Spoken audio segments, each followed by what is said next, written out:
everybody, and welcome to the next video in the eOPSEC 101 course, or OPSEC for Absolute Beginners. In the last video, we finally got done with Proton VPN, and I showed you both how to install and use Proton VPN on your iOS device.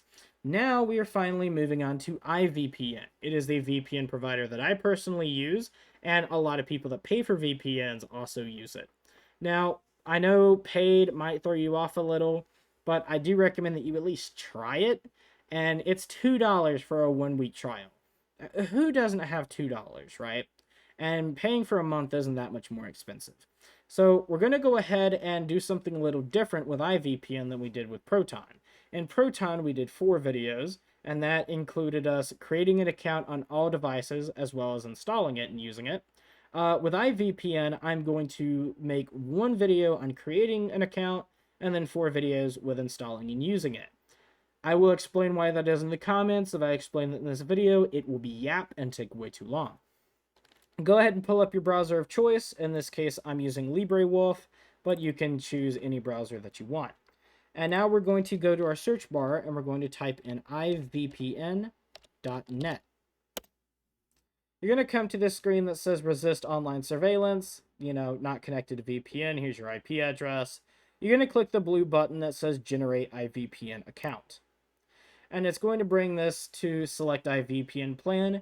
And when you get here, it will show you all the differences. I will let you read this and you can decide which method you want. If you want multi-hop VPNs, which is just connecting to more than one VPN server at a time, kind of pointless.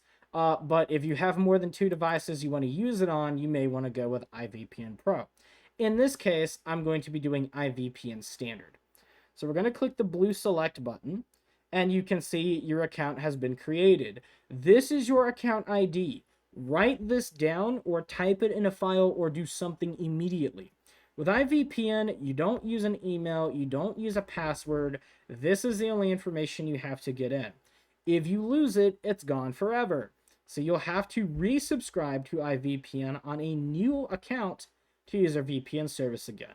And nobody wants to pay for the same thing twice. And then you can come down to continue to payment to start using IVPN add funds to your account. Now, I'm not going to show you how to pay for IVPN because if you're watching this course, you've probably bought something on the internet before. Even if you haven't, it's extremely simple. But the one thing I do want to mention is there's 5 payment methods: credit card, PayPal, Bitcoin, Monero, and cash. We will get into privacy policies and payment methods later in this course, but what I will go ahead and tell you is that they have basically a no-keeping policy. They'll keep your credit card or PayPal information to process the payment, and then they'll just get rid of it entirely, and they'll never keep a hold of it unless you turn on like auto pay or auto renew or whatever it's called. And don't ever do that for any service ever, but again, we'll get into that later. So if you want to use your credit card or PayPal, that's absolutely fine in this case. I'm still going to be using Monero, but you can use a credit card or PayPal, that's fine. That's all I wanted to point out. So if you see all these other ones and you think, oh, credit card or PayPal, won't they have my info? They won't. But that is going to be it for this video. You've created the account.